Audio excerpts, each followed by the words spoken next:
a while ago, we will have the raffle. Maya-maya lang po as the flag is raised and Nine Araneta is caught offside. 5 minutes remaining in this match. And, it's such a treat for football fans.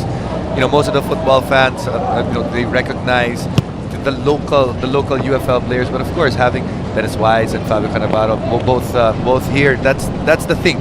Diba? Dadalhin mo yung anak mo, pakita mo yung international players, and it gives that opportunity for the younger generation to go, okay, this is what I want to dream, but this What I want to achieve. this is what I want to achieve. Imagine one day makakalaro mo mga ganyang player. As I think Slick Rick and Tony are getting ready to come into the game for Team James with 5 minutes, 4 minutes and some injury time. Not that much of injury time we are going to be expecting. And I think Sam YG as well. So Boys Night Out will be entering. Of course, kung hindi niyo po alam, Boys Night Out from Magic 89.9. Sila po yung medyo mababait na DJs. Sila yun. At ako po yung naglilinis ng booth pagkatapos nila. And so it's Slick Rick, Sam YG coming in. Slick Rick and Tony rather. Miko Mabanag getting set to come in, as well as Ronald Ong, I believe. Kita mo, number pa lang. Alam mo na. Walang meaning. Wala. And Slick Rick will come in, as you see there, Miko Mabanag coming into the match from Nomads and the Ateneo Blue Eagle team. And there's also Ronald Ong coming in. Now, with Tony, hindi mo naman, bibigay ng instructions. Who do you think it will be the better midfield? Will it be Slick Rick or Tony? That's the question that we're, or maybe even Sam YG. Kayo pong bahala sumagot niyan. Tweet your answers with your team and use the hashtag #ClearDreamMatch and win Adidas GCs and clear jerseys. Only tweets with the hashtag will be qualified for the raffle. Para si Slick Rick nilalamig lang eh. Oh. Nilalamig na sa ulan eh. So Slick Rick playing in the striker's position. Si Tony in the left wing position. I don't think Sam YG has ever played a game of football in his life. I swear to God. And today it's gonna be the first time. If he comes in.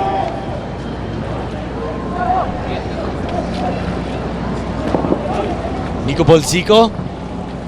And ball sails out. Oh, still alive actually. No throw in. Now I do believe that will be a throw in.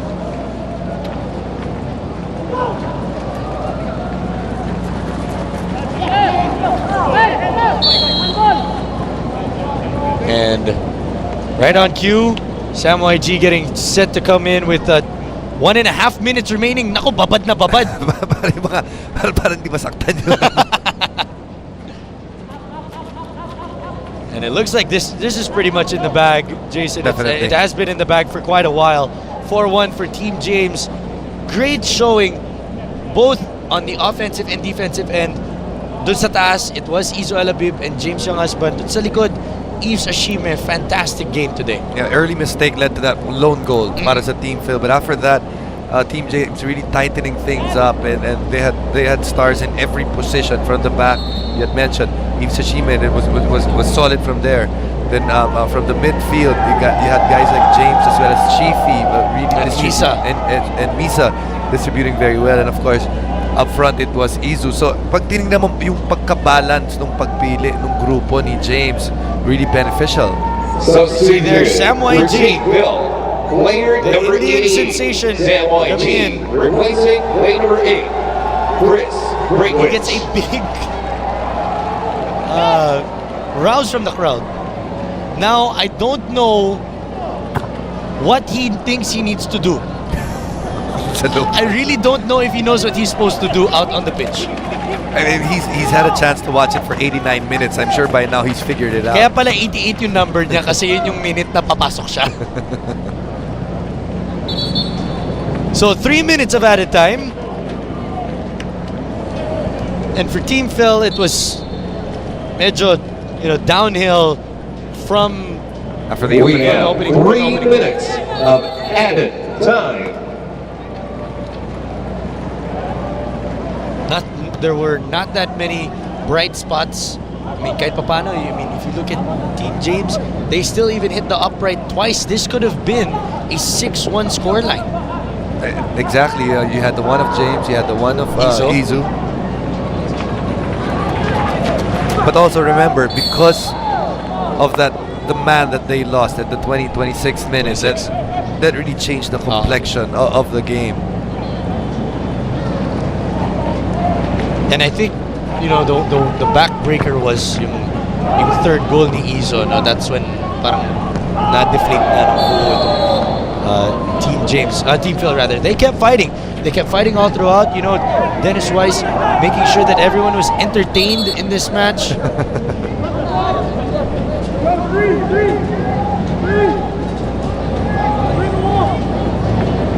Minute and 40 seconds remaining in injury time. Of course, Team James, they look like they're on their way to winning this one. Pero hindi lang naman sila yung panalo, yung mga foundation. No, of course. That Clear is going to be, that has helped today. The fans. Yes. The fans that were able to see all these local football superstars as well as international football superstars playing together in one pitch. Flag is raised. Jinggoy Valmayor is caught offside, and that foundation that you were talking about, Jason, is the Tuloy sa Don Bosco Foundation, and the kids are the ones that are actually here in front of us in our where we're stationed. And So then, of course, dagdag mo dyan, the victims of course, Maring. yes, Maring. Maring. And the rains. Actually, it was really more the rains that brought all the devastation. So one team will be able to say that they're the winner, pero lahat naman tayo, we are winners. Hindi, sila yung boys night out. Oh, yan. Ano nangyayari? Si Tony, hindi niya alam. Tony, looking over.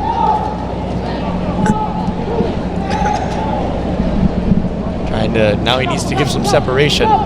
And the referee, Michael Barajas. Hoy, let's get done. Andrew Santiago with the header. Jump with the header as well.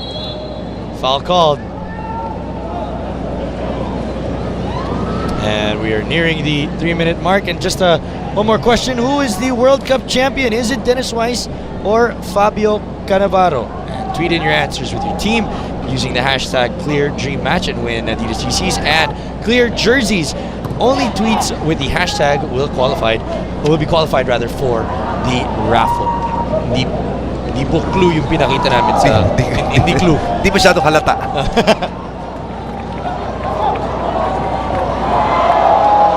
Kabanag. There is the final whistle. Team James walking away with a resounding victory, 4-1. Now my question here is, how much do you think James is or Phil is gonna hold that? Wait, may 5 ako, ikaw 4 lang. How much is he gonna hold that? Either way, a win is a win for James. A win is a win. And when you look at this, it's 1-all. Yes. 1-all at present. Last year, panalo si Phil. This year, panalo naman si James. So, Abangan. Abangan na next year. Well, abangan tayo pagkabalik po natin dito sa University of Makati. We'll wrap things up.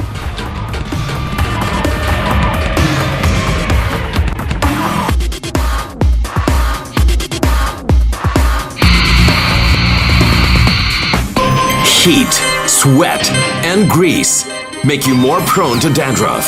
But no more. Try New Clear Men, which has cooling mint, ginseng, and tea tree. It gives you 24-hour freshness and protects you from dandruff. Stay fresh for 24 hours.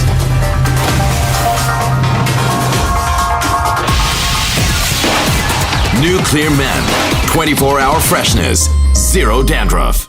Pero bago shoes ko, Sige lang anak, kung ang mamantsahan ay may kabutihang dala, sige sa mantsa! Dahil ngayon, meron ng All New Breeze Active Bleach. Sa Revolutionary Active Bleach, tanggal ang pinakamatinding mantsa. Sige sa mantsa! 10 pesos lang, subukan na!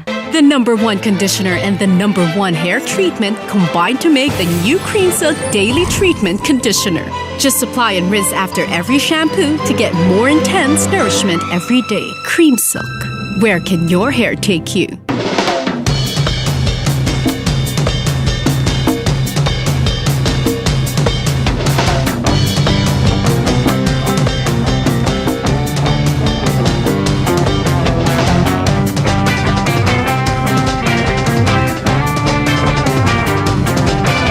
Rexona Men with Dry Shield. Keeps you free from sweat all day. Make every day count. Do more. Rexona, it won't let you down. I know today's gonna be great! Sa pango ng buhok ko, lahat good vibes.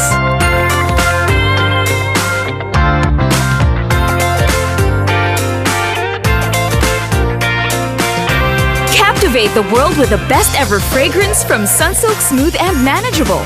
With a unique fruity floral fragrance giving your hair that irresistible sweet scent. The best talaga ang bango ng hair ko.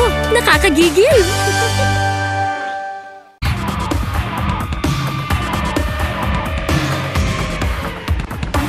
Nagbabalik po tayo dito sa loob ng University of goals, 90 minutes in, lots of goals, lots of rain, lots of action, lots of fans. It was a lot of fun. Yeah, a lot of fun for the people that are here, and I'm sure the people at home. Yung nakita natin, goal-filled first half. Although it did slow down in the second half in terms of goals, but you see that the effort was there for both teams, and also pinag-usapan natin kanina, Aaron, that opportunity to see all the superstars of Philippine football in one pitch. And to see Fabio Cannavaro and Dennis Plus Weiss. pa yun. Yun. Plus pa yun. Plus talaga. Now let's take a look at the highlights of the first this game where we saw Team James equalize dun sa rivalry nila. It is now 1-1 and we had some fantastic goals, and we start out here in the 4th minute courtesy of Phil Younghusband.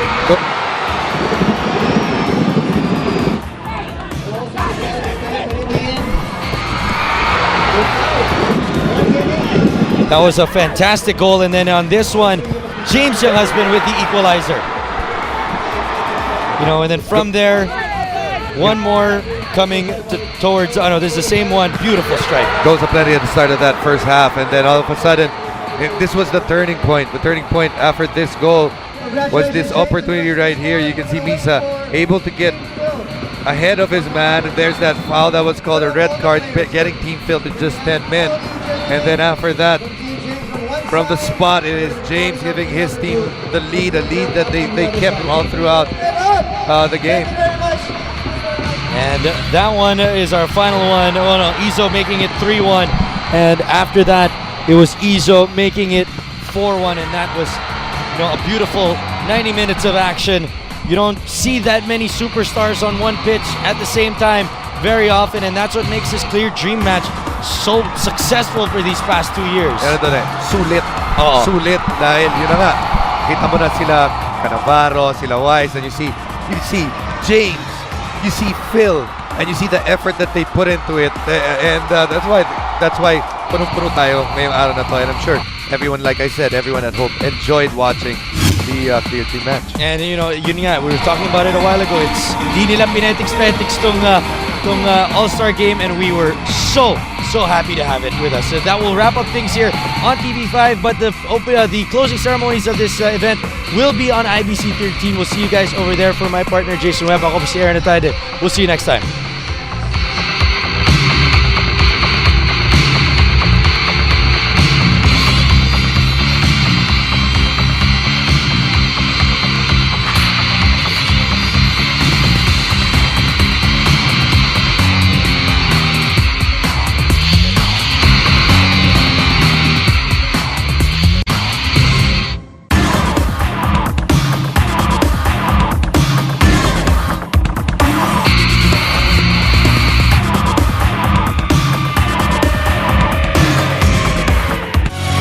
The Clear Dream Match was presented to you by Clear, the world's #1 men's shampoo with zero dandruff.